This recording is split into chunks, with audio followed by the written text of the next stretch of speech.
comment se forment les forteresses mentales. Qu'est-ce qui se passe dans notre esprit? Et il y a beaucoup de choses qui passent et qui nous perturbent. Quelqu'un dit Amen. Amen. Quelqu'un dit Amen bien. Amen. Que Dieu nous bénisse. Amen. Nous allons prendre 2 Corinthiens 10 à partir du verset 5. Nous allons commencer. 2 Corinthiens chapitre 10 à partir du verset 5. On va dire 4 à 5 pour mieux comprendre. C'est le texte de base qu'on a emprunté le dimanche dernier. De toute manière, ce sera notre texte principal sur les forteresses. Oui. Nous lisons la parole de Dieu. Amen. Est-ce qu'on peut se tenir debout? 2 Corinthiens 10, à partir du verset 4. Car les armes avec lesquelles nous combattons ne sont pas charnelles, mais elles sont puissantes par la vertu de Dieu pour renverser les forteresses. Nous renversons les raisonnements de toute hauteur qui s'élève contre la connaissance de Dieu et nous amenons toute pensée captive à l'obéissance de Christ. Quelqu'un dit Amen. Amen. Je vais lire dans la version Parole vivante. Regardez un peu. Alors, cette version est expliquée. Asseyez-vous. Cette version est beaucoup plus expliquée. Alors, je recommande quand même Parole vivante à ceux qui ont du mal à comprendre. Amen. C'est vrai que souvent, il y a certains passages qui sont difficiles à comprendre. Amen. Et Parole vivante nous explique un peu plus. Écoutez un peu dans cette version. On dit, à partir du verset 4, « Nos armes de guerre ne sont pas simplement humaines, elles tiennent leur puissance de Dieu. Elles les rendent capables de se dresser... » Excusez-moi, je vais reprendre. « Nos armes de guerre ne sont pas simplement humaines, elles tiennent leur puissance de Dieu. Elles les rendent capables de détruire les bastions dans lesquels les hommes se barricadent contre lui. » Verset 5, « Oui, nous renversons les raisonnements et les arguments sophistiqués qui se dressent prétentieusement en rempart contre la véritable connaissance de Dieu. Faisant prisonnière toute pensée, nous l'amenons à obéir au Christ et à reconnaître son autorité. » Quelqu'un dit Amen. Amen. Alors, selon la Bible, la forteresse, ce n'est pas un bâtiment physique. Amen. Mais c'est une structure mentale ou spirituelle qui influence notre manière de penser, de ressentir et d'agir. Une forteresse, c'est quelque chose qui influence ta manière de penser et ta manière d'agir. Vous voyez, très souvent, on prend des décisions, d'accord, par rapport à notre environnement et non par rapport à notre appréciation personnelle. Vous voyez? Et donc, il faut comprendre qu'une forteresse, c'est l'accumulation de plusieurs pensées qui s'installent dans notre esprit. Vous voyez, par exemple, les gens qui ont été maltraités dans leur enfance, eh bien, ils ont accumulé, sans même le savoir, ils ont accumulé des informations qui aujourd'hui sont la conséquence, d'accord, de ce qui se passe dans leur esprit, forteresse mentale. Je n'ai jamais reçu d'amour dans ma jeunesse. J'ai subi des choses et sans me rendre compte, mon âme, mon corps a commencé à réagir. On a pris des décisions. On s'est forgé une idée qui ne peut plus sortir. Donc, on se dit dans notre esprit que les gens ne sont pas sérieux. Les gens n'aiment pas véritablement. Parce que tu n'as jamais rencontré des gens dans ton environnement qui t'ont donné de l'amour réel. Et donc, tu ne sais pas ce que c'est que l'amour réel. Donc, pour toi, tous ceux qui viennent vers toi, c'est dans un intérêt. Vous voyez? Parce que c'est ce que tu as connu. Et ça a affecté ton esprit. C'est ce qu'on appelle les forteresses. C'est pour ça que ce passage nous dit, que toute pensée captive revienne à l'obéissance de Christ. Ça veut dire que ta pensée est où? En captivité. Ça veut dire que tu ne penses plus par toi, mais tu penses en fonction de ce qui se produit autour de toi. Oui. Il y en a par exemple qui sont amour, parce que dans leur vie, on leur a donné beaucoup d'amour. Et donc eux, c'est ce qui manifeste. Vous voyez? Donc, il y a des gens qui sont très distants, qui n'aiment pas avoir de fortes amitiés, de peur d'être déçus. Il y a beaucoup de gens comme ça. C'est-à-dire qu'ils ont une relation avec toi, mais cette relation est très distante. C'est-à-dire que dès qu'il s'agit, vous voyez, de se rapprocher, de se fréquenter, ils mettent une barrière. Pourquoi? Parce qu'ils ont été déçus à maintes reprises. C'est ça les forteresses. Et nous allons voir comment se forment les forteresses. Elles se forment par une pensée, d'accord, qui devient une croyance. Exemple, un enfant qui dit, ou bien un enfant à qui on a dit depuis son enfance, toi tu es nul, tu es bête. Eh bien, cet enfant va grandir avec cela dans son esprit. Vous voyez? Et donc, quand il va arriver à une période où il doit passer des examens, qu'est-ce qu'il va se dire? Dans tous les cas, je ne l'aurai pas. Pourquoi? Parce que mes parents m'ont toujours dit, tu es bête, tu es nul. En fait, souvent, on dit ça à nos enfants, mais on ne se rend pas compte que l'âme enregistre les informations. Je vais vous expliquer que l'âme, d'accord, c'est le centre de l'être humain. C'est comme la carte mémoire, le disque dur, c'est l'âme de l'homme. Et donc, toutes les informations sont stockées. Même souvent, il y a des informations qui reviennent à la surface que tu avais oubliées il y a de longues années. Parce qu'en fait, l'âme a une capacité d'absorber. La frustration, il l'absorbe. L'humiliation, il l'absorbe. Et après, le corps, eh ben, va commencer à se manifester. Vous voyez? Regardez un peu, s'il vous plaît, Amen. Amen. S'il vous plaît, pendant le culte, essayez de... Parce qu'en fait, excusez-moi, je vous explique quelque chose. Vous voyez, ça me fait perdre le fil. Vous savez, là, quand on annonce la parole de Dieu, on monte en esprit. Amen. Amen. C'est pour ça, souvent, quand il y a les enfants, il y a ce genre de choses, je vous demande vraiment de les calmer ou soit de sortir parce qu'on perd facilement le fil. Que Dieu nous bénisse. Amen. Donc, ce sont des informations qui arrivent dans l'esprit et qui affectent l'âme. D'accord?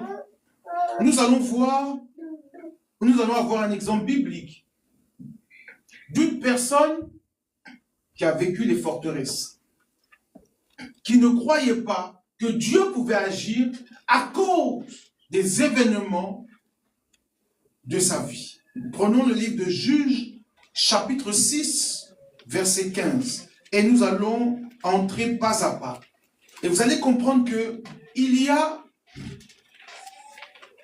des blessures, il y a des frustrations, il y a des choses qui font qu'on est bloqué, on est figé. Juges chapitre 6, verset 15. Est-ce qu'on peut m'aider dans la lecture? Juges 6, verset 15. Oui? Gédéon dit, Écoutez bien, Gédéon dit, ah mon Seigneur, ah mon Seigneur, avec quoi délivrerai-je Israël? excuse-moi. Alors ici, c'est Gédéon qui parle et il s'adresse à qui? À l'ange. L'ange lui parle. L'ange lui dit que c'est toi qui vas libérer Israël, d'accord, des Madianites. Regardez la réponse. Reprends s'il te plaît. Ah mon Seigneur, Ah mon Seigneur, avec quoi délivrerai-je Israël? avec quoi délivrerai-je Israël? Oui. Mon clan est plus faible de Manassé et je suis le plus petit dans la famille de mon père. Quelqu'un dit Amen. Amen. Tu peux t'asseoir. Regardez la réponse de Gédéon. Mon Seigneur, il dit ma famille est la plus pauvre. Déjà, elle est la plus pauvre de la tribu. Déjà, premièrement. Et deuxièmement, il dit, moi, je suis quoi? Le plus petit. Donc, regardez un peu l'esprit de Gédéon. Dieu lui parle et lui dit, tu es un vaillant héros. Mais qu'est-ce qui a tué l'esprit du vaillant héros en lui? Son environnement. La pauvreté, souvent, est la conséquence de notre échec. Pas que c'est la pauvreté qui nous fait échouer, mais c'est que la pauvreté peut influencer. Ici, Gédéon, il est pauvre. Il est issu d'une famille pauvre. Mais Dieu lui dit, tu es un vaillant héros, c'est toi que j'ai choisi. Vous voyez? Mais lui, il argumente avec Dieu pour dire que je ne peux pas. Je suis pauvre, je ne peux pas. Mais quel est le rapport entre sauver un peuple et la pauvreté? Pourquoi? Parce que lui, il se dit que je n'ai pas peut-être d'argent pour payer des hommes, je n'ai pas d'argent pour payer les armes, je n'ai pas d'argent pour mener des gens à la bataille. Parce que ma famille est la plus pauvre, dans tous les cas, on ne va pas m'écouter. C'est ce que les gens disent. Quand tu es pauvre, qui va t'écouter? Donc regardez un peu comment Gédéon réfléchit. Il a fermé son esprit. Même Dieu lui dit que c'est toi qui vas libérer le peuple, mais lui ne croit pas. Il y a des gens qui sont destinés à la grandeur. Il y a des gens qui sont destinés à la grandeur. Mais ceux qui vivent leur empêchent de croire que Dieu peut agir. Amen. Gédéon était bloqué dans son esprit. C'est une forteresse. C'est pas parce que quelqu'un a vécu dans une famille pauvre qu'il ne pourra jamais réussir. Mais regardez comment on a stigmatisé les choses. De toute manière, toi tu es issu d'une famille pauvre, tu vas faire quoi dans la vie? Mais il y a des gens qui sont issus de familles pauvres, mais qui ont réussi dans la vie. Donc, on se met des choses dans l'esprit, et c'est avec ça qu'on avance. Et quand on arrive à un certain niveau de la vie et de la société, on est bloqué. Souvent, on prend notre couleur de peau. Ah non, mais tu es noir, comment tu vas réussir ici en Europe? Mais pourquoi tu fermes ton esprit? Dieu n'est-il pas avec toi? Donc souvent, il y a des gens qui marchent avec cet état d'esprit et qui les empêchent de réussir. Non, à cause de mon statut social, je ne peux pas entrer dans certains endroits. C'est réservé aux riches. Mais écoutez, quand tu t'habilles correctement, quand tu rentres quelque part, qui sait si tu es riche ou pauvre? Il n'y a que toi qui vas démontrer par ton comportement que tu es pauvre. Sinon, ce n'est pas écrit sur le visage de quelqu'un pauvreté.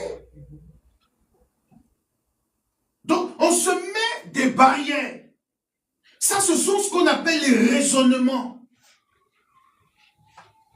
Donc, c'est-à-dire que ton style de vie impacte et influence toute ta destinée. On a vu des chefs d'État qui étaient issus de familles pauvres, mais qui ont accédé au pouvoir.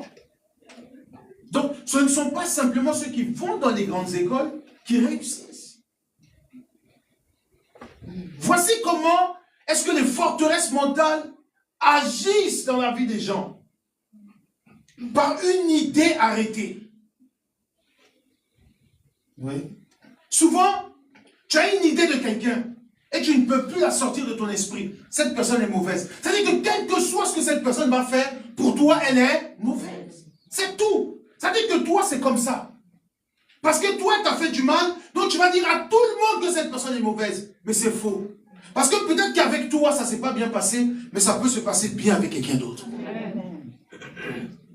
Oui. Tu as eu une mauvaise expérience avec telle personne. Oh non, lui là, c'est une mauvaise personne. Mais dans cette histoire, c'est toi qui deviens mauvais. C'est pas parce que l'expérience ne s'est pas bien passée avec cette personne qu'elle est mauvaise. Il faut comprendre que tu fermes ton esprit sur quelque chose qui s'est produit.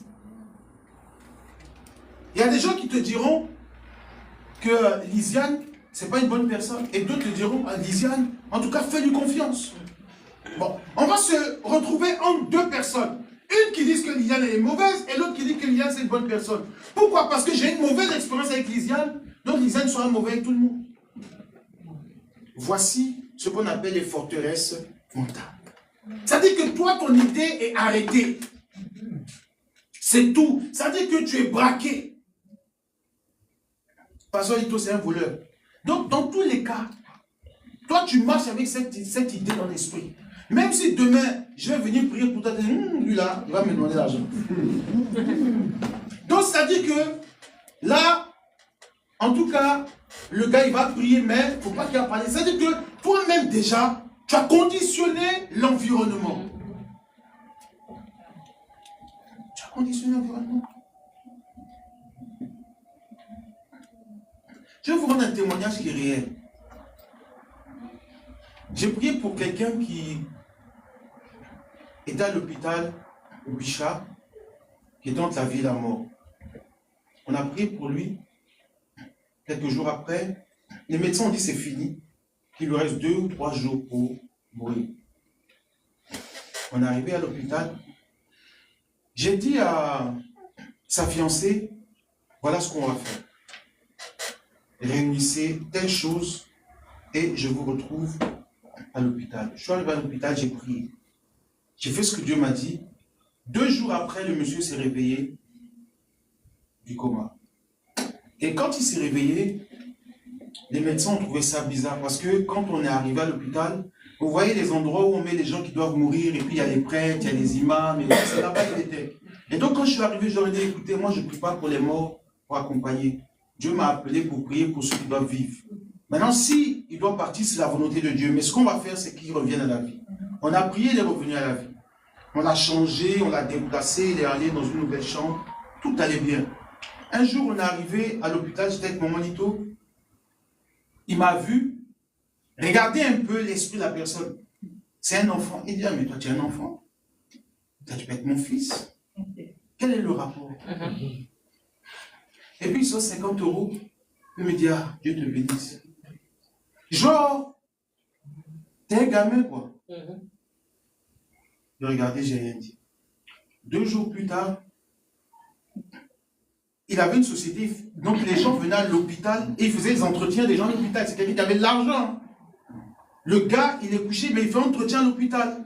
Il a son PC et tout, il avait réouvert, il avait repris les activités. Et Dieu me dit, retourne le voir et dis-lui qu'il fasse une offrande pour la vie qu'il a. J'appelle sa fiancée, je dis, il faut que vous expliquiez à votre frère qu'il doit faire une offrande parce que Dieu l'a sorti de la mort. Vous savez ce qu'il répond? Oh, ceux-là, ils aiment trop l'argent. Ce que je vous dis, c'est une réalité. Ils aiment trop l'argent. Vous savez ce que j'ai dit? J'ai dit, ok, je me retire de cette histoire. Ne m'appelez plus pour cette histoire. Je ne vous dis pas, 2 jours après, le monsieur est mort.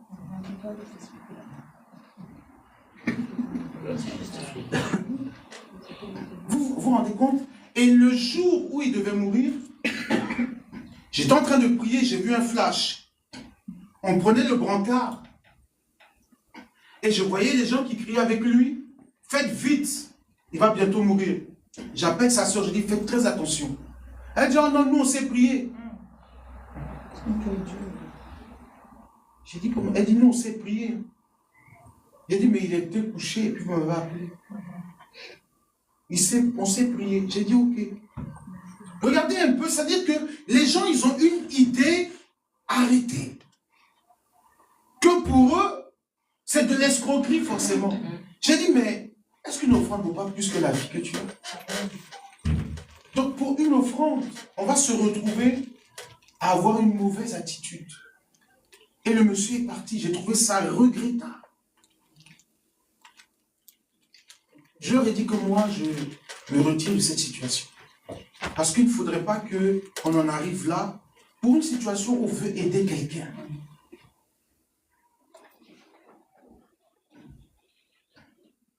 Et le pire, c'est que cet homme, quand il est revenu à la vie, il faisait des offrandes à Abidjan. Il avait des gens, je doutais même que ce soit des pasteurs, qui lui disaient non, que tu dois faire des sacrifices, des trucs. Donc il disait à ses sœurs que non, faites telle chose, telle chose. J'ai dit, mais attendez, ces gens-là, si vous les connaissez, pourquoi vous n'avez pas? Donc vous voyez un peu, ça dit que c'est pour vous dire que la forteresse mentale là, c'est quelque chose qui est là. Ça dit que tu te dis forcément que la personne qui vient, te vient pour te faire du mal. Tout le monde ne vient pas pour te faire du mal. Il y a des gens qui viennent pour t'aider. Mais comme toi, certainement, tu as eu une mauvaise expérience, donc pour toi, tout le monde est escroc, tout le monde est mauvais.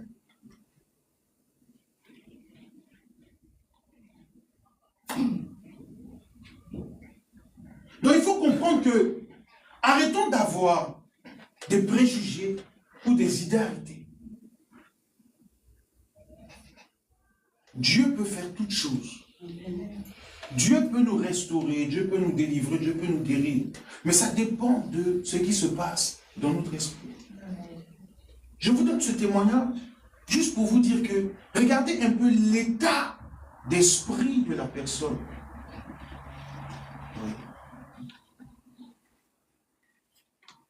C'est ça. Et ici, Gédéon avait une idée arrêtée. Je suis pauvre. Et comme je suis pauvre, je ne peux pas libérer ma famille. C'est tout le problème de Gédéon, la pauvreté. Imaginez-vous, Dieu se révèle à vous. Dieu vous parle.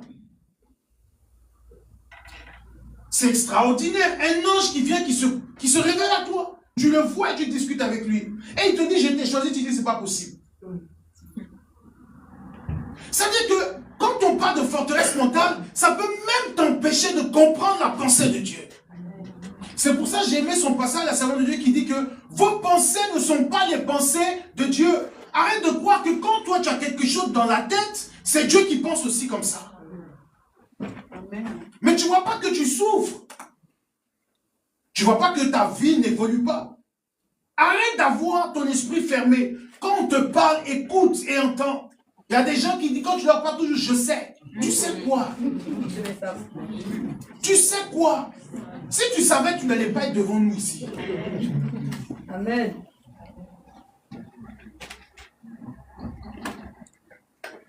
On écoutait un témoignage en voiture avec Maman Lito d'un homme. Il était serviteur de Dieu. Il est parti prêcher dans une église anglophone. Et il y a un homme qu'on a mis protocole, qui s'occupait de lui, qui repassait sa chemise, qui faisait tout pour lui, qui l'accompagnait, qui venait le chercher à l'hôtel. Et un jour, le pasteur a fini de prêcher, puis le protocole lui dit, je t'invite chez moi à la maison, tu vas venir prier pour moi et ma famille. Donc, il a dit au pasteur qu'il l'invitait, qu'il y a le protocole qui t'invite, qui m'invite du moins, est-ce que je peux aller chez lui, puisque lui, il a été invité. Donc, si un membre de l'église l'invite, il prévient quand même son collègue qu'il y a tel frère qui m'a invité chez lui. Il dit, mais c'est bien, vas-y. Donc, tranquillement, lui s'est préparé, ils sont partis. Écoutez, ils s'en vont, ils arrivent devant une grande maison. Ils voient les gens qui sont au serré. Donc, lui s'est dit, les gens me respectent dans le pays. Mais lui, pour lui, c'est le pasteur et puis le chauffeur, c'est le protocole. Donc, les gens ne peuvent pas saluer le protocole comme ça. Donc, ils arrivent, la porte s'ouvre, on les fait entrer. Donc, lui, il pensait que dans la grande maison, lui, peut-être c'était un boy. Donc, maintenant, le gars arrive devant l'entrée principale, une grande porte. Voilà les gens de l'armée qui sont là, gradés, comme ça. Ça est assuré, il ne comprend pas. Donc, il rentre. Et maintenant, les gens disent, général. Alors que, écoutez-moi bien, le protocole dans l'église était le général de l'armée du pays. Mais lui, pour lui, il peut pas se dire que, écoutez, lui, il dit dans son esprit, il ne peut jamais imaginer que le protocole qui est là, c'est un grand type. Et il dit, ça c'est ma mentalité de quoi? Francophone. Voilà comment les gens ont fermé leur esprit. Tu as de l'argent, tu vas faire quoi à l'église? L'église, c'est pour qui? C'est pour les pauvres. Mais lui, celui qui était son chauffeur, était le gars qui gérait le pays. Il était choqué. Il est arrivé chez le meseux, il voit Non, il ne comprend pas, il voit des corps habillés. Il ne comprend pas, il dit, mais attends, le gars là, c'est qui? Et puis il appelle sa femme, ses enfants, ah, voici le pasteur. Il est là, ils ont mangé à table. Et puis il a dit, ah, vraiment, le pasteur va prier pour nous. Et puis le pasteur a prié, tout ça. Et puis il est choqué, et puis le gars l'a accompagné à la maison. Le lendemain matin, le protocole vient pour lui chercher, deuxième jour de programme. Et puis il lui dit, est-ce que tu as une chemise à repasser? Il dit, non, non, j'ai rien à repasser. Il dit, j'ai rien à repasser. Il dit, et les chaussures, c'est bien. Il dit, tout est ciré, c'est bon. C'est-à-dire que lui-même, il dit qu'il était maintenant mal à l'aise. Oui. Et ce qui, moi, m'a plu, il dit que c'est la mentalité des francophones. Nous, ici, on a une vraie forteresse mentale. Quelqu'un, il suffit qu'il a beaucoup d'argent là. Quand il va rentrer ici, là, on va le faire asseoir devant. Alors que lui, il est général, là, il s'assoit derrière. Parce qu'il n'est pas homme de Dieu. C'est un fidèle, il est devant son Dieu. Donc regardez un peu, comment est-ce que nous on est? On a trop de préjugés. Ça veut dire que parce qu'il a l'argent, c'est une personne plus importante que celui qui n'a pas l'argent. Or, devant Dieu, nous sommes tous pareils. Devant la présence de Dieu, nous sommes tous pareils. Donc arrêtons à chaque fois d'avoir une pensée fermée sur quelque chose. Et il dit que lui, il a été délivré comme ça. Parce qu'il a compris que la simplicité, là, ça existe. Amen. Mais nous, on est là, on se met des idées, et puis on est là, on vit avec. Mais tu détruis qui? Toi-même. Tu combats qui? Toi-même. C'est à toi que tu fais du mal. Gédéon était fermé. Pourquoi? Parce que pour lui, étant pauvre, personne ne va l'écouter. Le problème de Gédéon, c'est qui allait l'écouter en Israël? Sachant que ça, regardez ce qu'il dit à l'ange. Ma tribu, ma famille, est la plus petite et la plus pauvre. Donc, entre guillemets, qui va m'écouter? Nous là, on est méprisés ici. Et puis tu dis que c'est moi qui va les libérer, ces gens. Bon, quand je vais arriver, qu'est-ce que je vais leur dire? Et ils vont m'écouter. Eh bien, beaucoup d'enfants de Dieu réagissent comme ça. Moi, comme ça, qui va m'écouter? Qui va me considérer? Mais si toi, tu vis avec ça, eh bien, c'est ce qui va se passer dans ton environnement. Oui. Arrête de dire que je ne peux pas, parce que. Que non, je n'ai pas été loin à l'école. Vous savez, j'ai eu au téléphone une dame, aujourd'hui, qui est en train de faire des études d'infirmière. Elle vit à Bordeaux, elle me dit, pasteur, j'ai jamais été à l'école, je ne sais pas lire et écrire. J'ai commencé à aimer ce travail. Et j'ai commencé à passer mes diplômes. J'ai dit, waouh. Elle me dit, pasteur, pour moi, j'ai beaucoup de difficultés. J'ai dit, les difficultés, tu les as déjà brisées. J'ai dit, je n'ai même pas besoin de prier pour toi. Dieu est déjà avec toi. Je dis, tu as eu ton diplôme d'aide-soignante, quelqu'un qui ne sait pas lire et écrire. Tu t'es débrouillé à apprendre à lire, à apprendre à écrire. J'ai dit, mais j'ai dit que c'est un miracle ce que tu vis. Il y a des gens qui sont lettrés, qui ont échoué. Il y a des gens qui sont lettrés, qui sont partis à l'école, qui ont échoué. Toi, tu l'as eu premier coup. Mais attendez, si Dieu n'est pas avec toi, comment tu peux faire ça? Vérité. Elle a appris sur le tas à lire, à écrire. Et elle me dit, je lui ai dit, mais là, il faut continuer. Elle dit oui, qu'elle a faire les trucs pour devenir infirmière. Mais elle dit que vraiment, c'est compliqué parce qu'il y a beaucoup de mots. Elle ne comprend pas. J'ai dit, tu vas comprendre. Elle dit, là où tu es arrivé, là, tu vas comprendre. Donc, elle ne s'est pas dit parce que je ne sais pas lire, je ne sais pas écrire, je ne vais pas y arriver. Et il y a beaucoup de gens, ils aiment certaines choses, mais ils se disent quoi, c'est trop compliqué pour moi. Mais écoutez, si déjà tu marches avec cet état d'esprit, il y a beaucoup de choses que tu ne réussiras pas dans ta vie. Quelqu'un ne m'a pas dit amen. Amen. C'est ça les forteresses mentales. Tu te mets des barrières. Je n'ai pas été loin à l'école. Non, moi, mes parents n'étaient pas riches. Donc voilà ton excuse. Non, moi, mes parents ne m'ont pas payé l'école. Ils ne m'ont pas envoyé. Mais ça ne veut rien dire. Avec Dieu, tu feras des exploits. Amen. En fait, il faut comprendre que notre spiritualité, là, nous emmène, c'est ça que la Bible dit, à briser les raisonnements. Ça, ce sont des raisonnements que tu te donnes. Ça, ce sont des barrières. Je ne peux pas faire ça. Je ne peux pas arriver là. Je ne peux pas entreprendre telle chose. Ça, c'est ce que toi, tu crois. Gédéon se disait que je ne pouvais pas. Mais Dieu lui dit, tu peux. Et il lui dit, va avec le peu de force que tu as. Ce que tu as là, avec ça, tu peux y arriver. Il y a beaucoup de personnes qui ne se rendent même pas compte que les compétences qu'ils ont peuvent les emmener très loin dans la vie. Mais ils sont tout le temps en train de quoi? Se mépriser, se rabaisser. C'est-à-dire que toi-même, tu te combats et tu te fais du mal.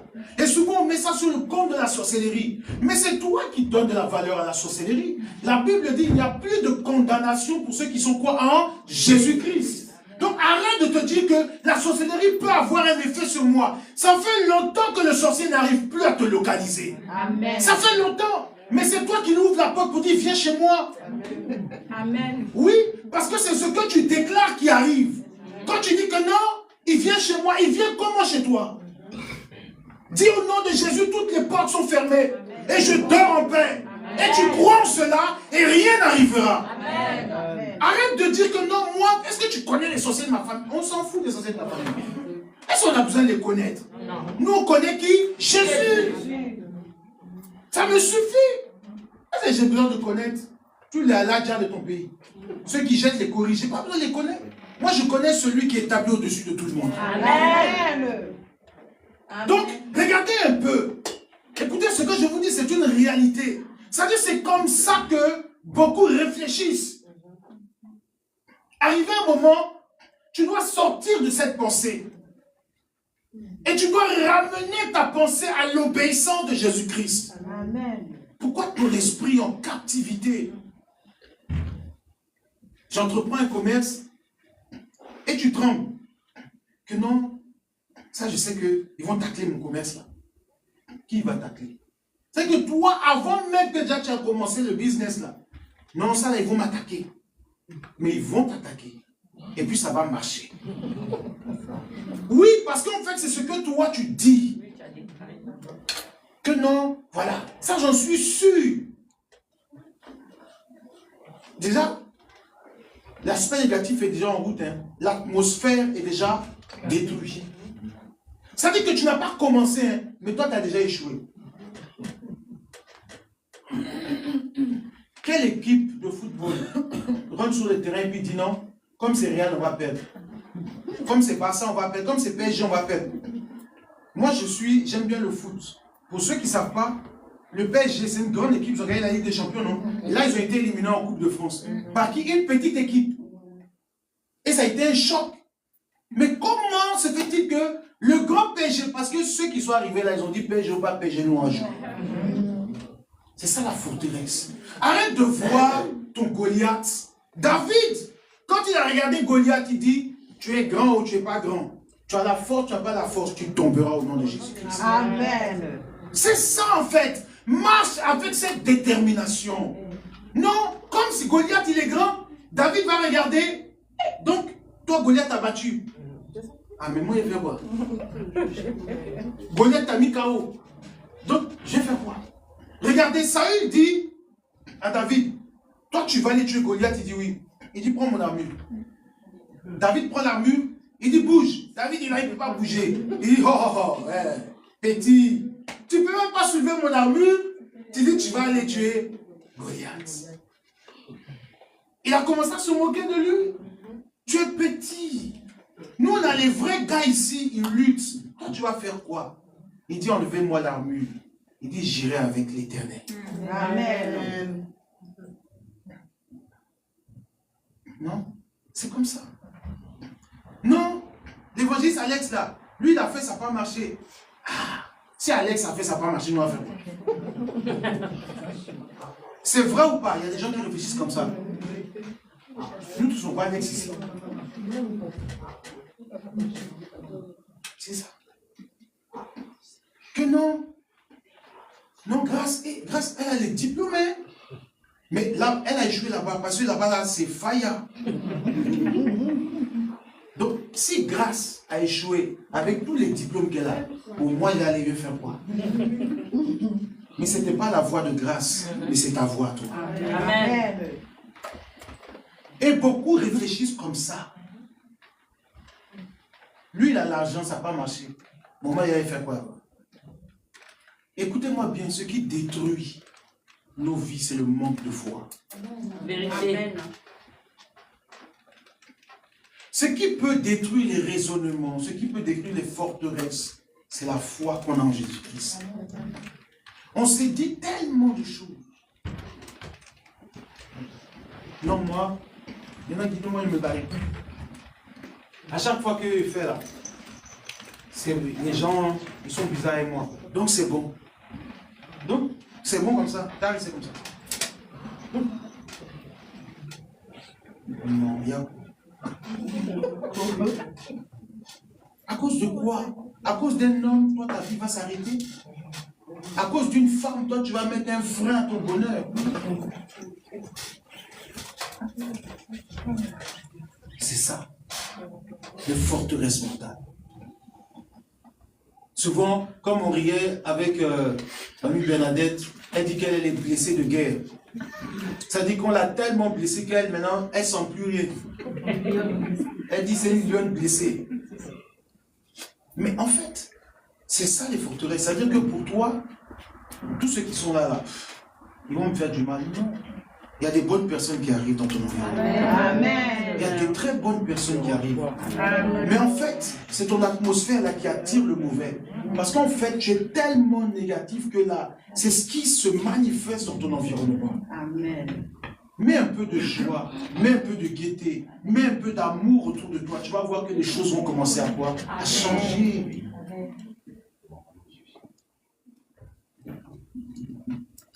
Amen. Amen. Oui. C'est ça un peu. La frustration. Ça dit que toute ma vie, moi, on m'a dit que je ne vais pas y arriver. Donc, je suis frustré à l'intérieur de moi. Vous savez, je vais vous dire quelque chose. Même les personnes qui ont souvent un problème de fertilité, souvent c'est dû à une frustration. Pour les femmes, elles savent que le corps réagit souvent aux événements vrais ou faux. Aux émotions, merci. Et à cause de ça, c'est fermé. Tu vas à l'hôpital, on te dit, madame, il n'y a rien. J'ai vu un reportage d'une femme qui est tombée enceinte. Elle ne savait pas qu'elle était enceinte. Jusqu'au jour où il y a eu des symptômes incompréhensibles. Pourquoi? Toute sa vie, elle a cherché à avoir enfant, elle était stressée pour ça. Le jour où elle a dit, oh, tout de même, maintenant je suis arrivé à la quarantaine, plus rien ne va se passer, je m'en fous. Donc ça veut dire que là, son esprit, là, c'est relâché. Elle est aux États-Unis, c'est dans ça, elle est tombée enceinte. Elle va à l'hôpital, le médecin lui dit, madame, vous êtes enceinte, elle dit, elle ne croit pas. Elle dit, toute ma vie, j'ai cherché, c'est à 40 et quelques que je vais être enceinte. Il a dit, mais madame, vous êtes enceinte. Et j'ai vu le reportage.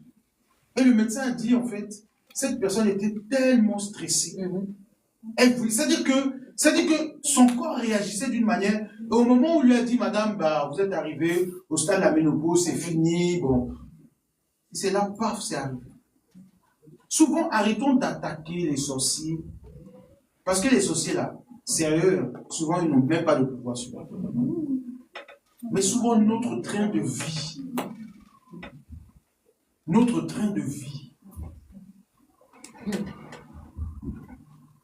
toi, c'est le diable. Souvent, même tu vois Cafard, t'as que vaincu fort. C'est dans Cafard, il y en a dans toutes les maisons. Ça dit que pour toi, ils sont rentrés comment? Ça dit que petit Cafard, là, tu le vois en sorcier. Tu vas tout jeter sur lui, feu.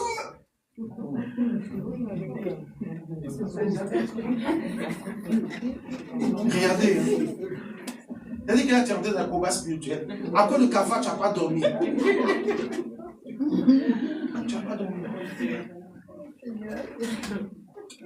On rit, mais c'est vrai. Parce que toi, tu as entendu. Un jour, quelqu'un a dit témoigner que non, ils sont entrés en sorcellerie comme des cafards. Donc, depuis ce jour, quand toi, tu vois cafard, c'est sorcier. Feu! Pauvre cafard, feu! Tu le poursuis dans la maison. Maman, qu'est-ce qu'il faut laisser mon fils? Ceux là, ils vont mourir aujourd'hui. Le pauvre enfant, il regarde sa maman, il dit, maman, elle parle au cafard. Amen. Ça existe. Amen. Ça existe. Mais toi, tu as fermé ton esprit. Et ça, en fait, ça perturbe ta vie. Les forteresses. Si Dieu ne t'a pas révélé, il faut prendre les produits là, nettoie ta maison et puis évolue. On est là, on s'est mis. Écoutez, nous les Africains là, on a un sérieux problème. Non, c'est vrai. Moi, je trouve qu'on a un esprit vraiment un peu trop rétrograde. Ça veut dire que pour réussir, il faut faire fétiche. Dès que quelqu'un réussit, c'est qu'il a fait, il a touché à quelque chose. Donc, ça veut dire que le fruit du travail, pour vous, ça n'existe pas. Hein? Ça veut dire bien travailler à l'école. Et puis un jour, là, on va t'embaucher dans une grosse société, là. Ça n'existe pas. Donc, à quel moment maintenant une réussite réelle va pouvoir se produire dans votre vie? À quel moment?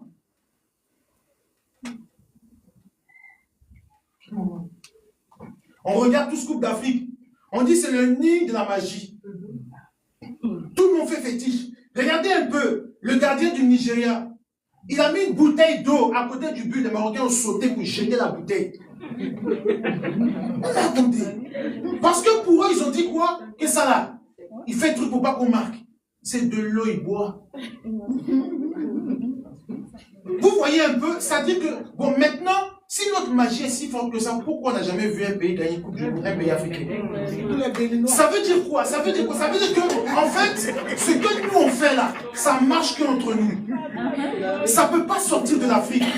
Pourquoi? Parce qu'en fait, il y a d'autres qui ne croient pas en ce qu'on fait. Vous savez, la croyance là emmène la manifestation. La vérité.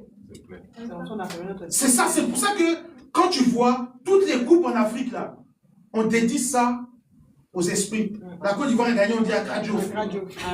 Ça dit que pour vous, nos joueurs sont tellement nuls qu'il faut qu'Akradjo les aide. Non mais en fait, regardez un peu. Ça dit qu'on est tellement nuls, on ne peut pas faire quelque chose par nous-mêmes qu'il faut que des divinités, des esprits, des trucs nous aident.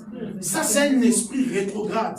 Ça veut dire que ce sont des forteresses mentales. Avec cette mentalité, en sortant de l'Afrique, tu ne vas jamais évoluer quelque part d'autre. Pourquoi? Parce que tu n'auras pas recours à ces choses-là. Vous voyez? Et donc, le plus important, nous, en tant qu'enfants de Dieu, c'est d'avoir foi en Jésus-Christ. Amen. Il faut briser ces mentalités pour te dire que, quel que soit ce qui va se passer, je réussirai. Pourquoi? Parce que j'ai Jésus-Christ de Nazareth en moi. Et la Bible dit que si je vis, ce n'est plus moi qui vis, c'est Christ qui vit en moi. Donc c'est-à-dire que je dois enlever cet esprit que dans ma famille on ne se marie pas. Moi, je serai le premier à me marier. Si dans ma famille on ne se marie pas, je vais leur démontrer qu'avec Jésus, c'est possible. Donc je ne dois pas marcher avec cet esprit que moi dans ma famille c'est comme ça. Tu ne fais plus partie de cette famille, tu fais partie de la famille céleste. Amen. Et là-bas il y a les mariages, là-bas il y a l'enfantement, là-bas il y a la prospérité, là-bas il y a la réussite.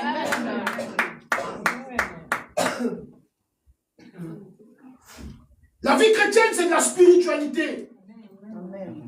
Et quand on pense à quelque chose, on émet une énergie. Et quand tu émets de mauvaises ondes, c'est ce qui se produit dans ton environnement. Vous savez pourquoi le diable nous attaque? Il faut qu'on ouvre une porte. Sinon, le diable ne peut pas attaquer un véritable enfant de Dieu. C'est impossible. Bibliquement parlant, c'est impossible. Il faut que tu ouvres une porte. Et la porte que tu ouvres, c'est là, dans ton esprit. Amen. Tu as été baptisé. Tu es né de nouveau. Tu as le Saint-Esprit. Tu parles en langue. Puis tu dis sorcier habite dans ma maison. Mais vraiment, c'est pas la peine. C'est que si tu parles comme ça, pasteur que je suis, il ne peut rien faire pour toi. Amen. Amen. Oui, parce que tu as Jésus. Toi-même, tu es dans ta maison. Et puis tu dis que tu dors avec le sorcier. Mais tu es sérieux dans ta tête. Celui qui parle en langue là, en toi là, il fait quoi? Non, lui, il dit au sorcier, couche-toi aussi. Ce n'est plus moi qui vis, alléluia. C'est Jésus qui vit. Et puis tu dis que tu es possédé. Donc Jésus habite en toi, Satan habite en toi, Bézébut habite en toi. Toi-même, quand tu parles là, même tu réfléchis. Arrêtez de confesser ce genre de choses. Tu es libre en Jésus-Christ. Si tu veux réussir, tu réussiras. Un point trait. Si le sorcier veut, il n'a qu'à danser. On va réussir.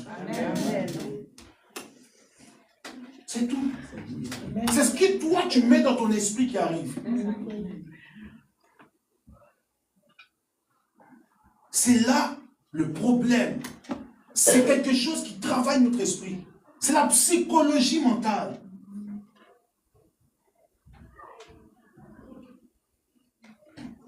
Allez-y. On voit les psychologues, vous allez voir, ils vont travailler avec votre esprit. Vous pensez les psychologues qui font quoi? C'est avec ton esprit travaille. Ils essayent de réveiller ce qui est en toi. Souvent, quand tu es toujours défaitiste, il va d'abord t'écouter. Et il va déjà sonder ton langage. Il va voir que toi, tu es trop négatif. Toi, tu as peur. Et qu'est-ce que le psychologue va faire? Il va travailler le côté où tu as peur. Il va détruire la peur.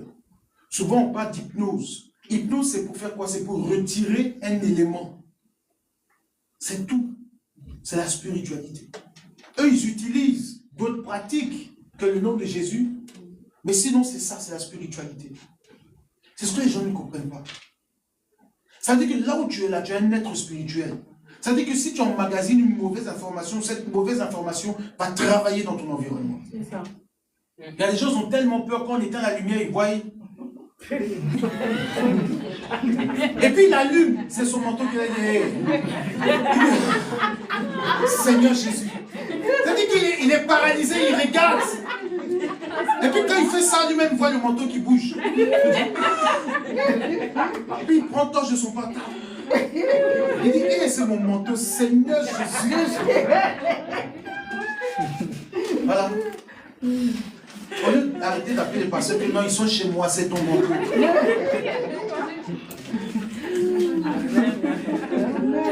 Vous savez que la peur, c'est quelque chose de grave. La peur emmène à l'existence des choses. Hein?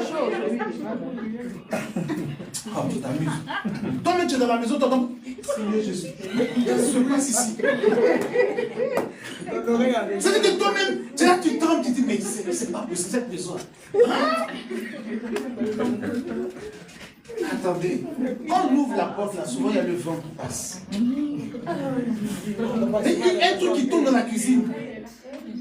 Tu es dans la maison là-bas. C'est la peur. C'est-à-dire que tu t'imagines beaucoup de choses. Et le diable travaille avec la peur des gens. Le diable utilise la peur. Gédéon avait peur. C'est pour ça que le peuple d'Israël est en captivité. Gédéon avait peur. Celui qui devait libérer un peuple avait peur. Il dit, je suis trop petit pour ce combat. Alors il a assis. Mais écoutez-moi bien. Le peuple d'Israël était en guerre. Les Madianites étaient à la frontière. Mais lui, il sortait pour aller battre le froment. Regardez, personne ne sortait, mais lui, il sortait pour aller battre le froment. Ça veut dire que quelque part, il y avait quoi? Le courage en lui. Il se cachait sous les herbes. Il prenait le blé, il prenait les trucs. Et puis il esquivait. Dieu a dit, mais lui, là, il est fort. Maintenant, l'ange vient. Il dit, non, hein?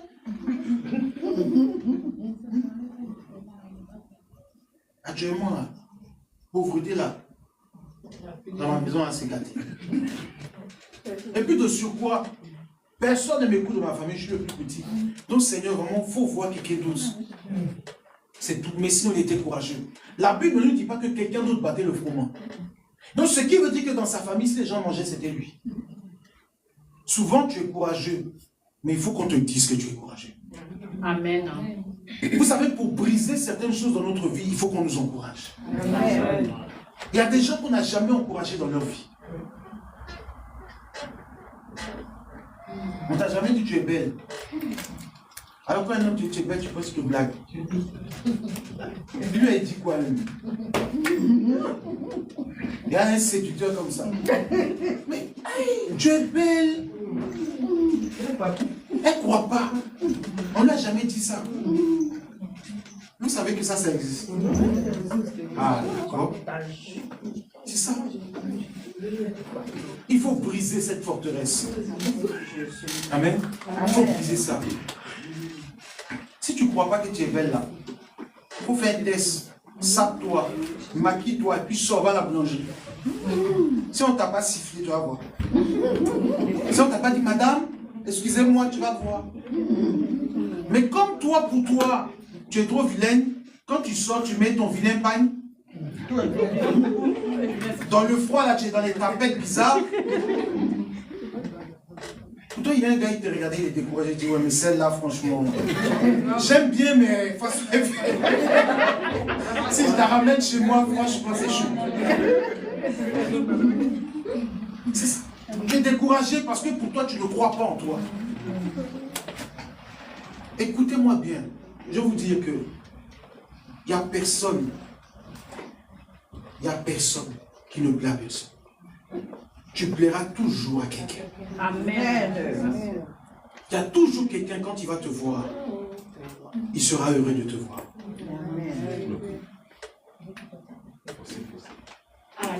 Donc ne laisse pas les gens te dire que tu ne mérites pas telle chose, que tu ne peux pas faire telle chose. Ne laisse pas ces informations entrer dans ton esprit et détruire ton environnement. Amen. Fais un travail psychologique à l'intérieur de ton corps. Dis-toi que tu es belle et que tu es mariable. Parce que vous savez, c'est un état d'esprit. Non, elle ne s'est pas préparée. Elle ne va jamais se marier. On t'a dit quoi? On t'a dit que c'est seulement femme qui s'est préparée grand foyer. Ah, d'accord.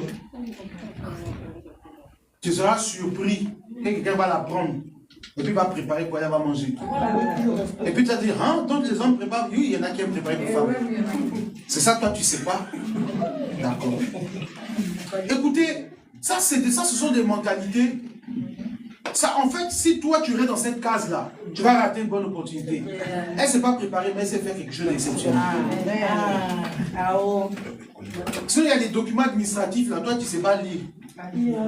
Oui, quand tu vois là, tu vois flou dedans. Mais quand il prend tes papiers là, c'est propre, ça marche, tu vas à la préfecture, tu dis oui, amen. Demandez à Bouloubi. Demandez, il est derrière, demandez-lui. La boule. Ah, okay. Demandez-lui qui a réuni ces documents, il a dit témoigner sinon.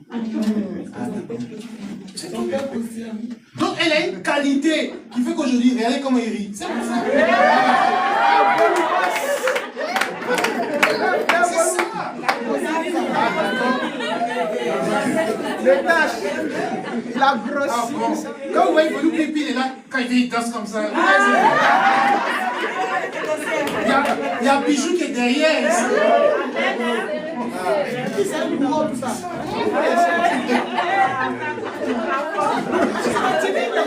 Amen. En fait, c'est ça. C'est-à-dire en fait que ne limitez pas votre esprit. Amen. Vous savez l'évangile là, on a mal traduit l'évangile pendant des années. Les gens pensent que on s'enferme dans la chambre. Non, de Jésus, non, de Jésus. Dans Rita, pourquoi te regarder? Faut bien t'habiller, parfume-toi, sors, va sur les champs. Puis tu vois un gars qui fait petit clin d'œil là.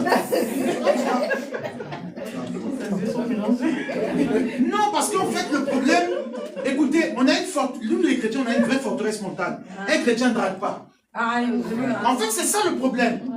Les chrétiens ne draguent plus. Allez-y, demandez à vos parents comment ils ont fait plus que vous êtes au monde. Non, mais en fait, c'est une réalité. Tu as le droit d'apprécier une femme. Tu as le droit d'apprécier un homme. Soyons sérieux, on est des humains. Toi, tu es trop spirituel. Non, Dieu n'a qu'à lui parler. Dieu va lui parler comment? Depuis là, ça dure. Tu veux que Dieu parle aux gens pour toi? Non, Dieu n'a qu'à lui dire. Et puis il va venir me voir. On t'a dit Jésus, lui, il a ça à faire. Elle est lourde aussi avec elle. C'est une forteresse mentale. Si tu vois, ça te plaît, va, fonce. Et Dieu sera avec toi. Amen. Regardez, écoutez, regardons l'histoire de Boaz. Ruth a eu comment Boaz? Sa belle-mère lui a dit, écoute ma fille, quand il va dormir là, rentre sous la couette. Et puis mets-toi à ses pieds. Et puis maintenant, quand il va sentir une chaleur là, il va demander c'est qui? En fait, c'est pour dire qu'on ne te dit pas d'aller maintenant dans le lit d'un homme. Mais il faut adapter ça à ton époque, à tes réalités. Pour te dire qu'en fait, il faut oser aussi s'approcher des gens. Amen. Mais nous, on a fermé notre esprit. Ouais. Moi, je suis chrétien. Non, Dieu va nous parler. Écoutez, si Dieu veut parler, il parlera. S'il ne veut pas, c'est à toi d'aller parler. Ah mais oui. Écoutez, moi j'ai vu, j'ai dit je veux. C'est tout. Moi j'ai pas attendu que non, Dieu me parle en rêve. Lito. Maman Lito là c'est elle. Maman est vue et kiffée. Ils ont vu les yeux, il n'y a rien en face. Non mais en fait, c'est ce qui nous manque, nous, enfants de Dieu. Et notre esprit est tellement fermé qu'on passe à côté des opportunités. Et après, maintenant, quelqu'un d'autre vient, il prend, et puis tu es là, tu es frustré. Mais tu as rêvé. Toi, tu le voyais en rêve, mais elle, c'est en réalité, elle a pris. Amen.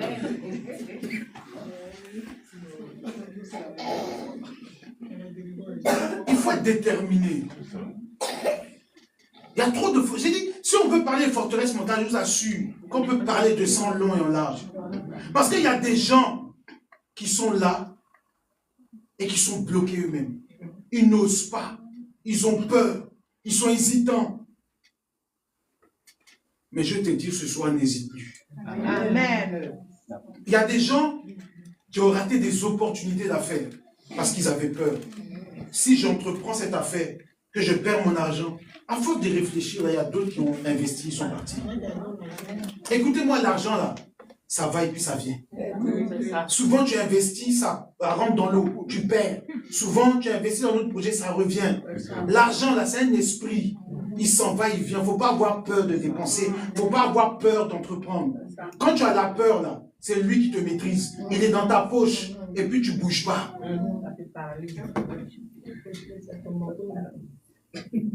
Entreprends. Sois résolu dans ton cœur. Et dis-toi que ce que tu fais, Dieu est avec toi. Amen. C'est tout. Arrête de te dire que non, moi, dans ma famille, les gens ont échoué. C'est ça le problème. Tu regardes l'échec des autres et tu te l'appropries. Ce n'est pas ton échec. L'échec de tes parents, ce n'est pas ton échec. Amen. La tristesse de tes parents, ce n'est pas ta tristesse. Arrête de prendre la souffrance des autres pour la mettre sur toi. Tu es en train de te faire du mal. Pour sauver les autres, il faut d'abord que toi, tu te sauves. Amen. Quelqu'un est en train de se noyer, toi, tu ne sais pas nager, tu plonges pour le sauver. Tu vas faire quoi? Vous deux, vous allez... Au contraire, tu vas empirer la situation. D'abord, apprends à nager avant d'aller sauver ceux qui sont dans l'eau. Amen. Donc, ça veut dire quoi? Avec Dieu, tu dois d'abord sortir de l'état. Guéris-toi. C'est pour ça qu'il y en a qui sont entrés dans des mariages, ça n'a pas marché. Ils n'étaient pas guéris. Ils n'étaient pas guéris. Tu trouves des problèmes aux autres. Non, toi, tu es comme ça. Parce que quand tu le regardes, il te fait penser à Matthieu. Matthieu, il était sauvage. Donc, quand tu le vois arriver net, tu vois Matthieu. Laisse Matthieu. C'est Steve qui est là. Mais ce que je suis en train de vous dire, c'est un enseignement qui est réel.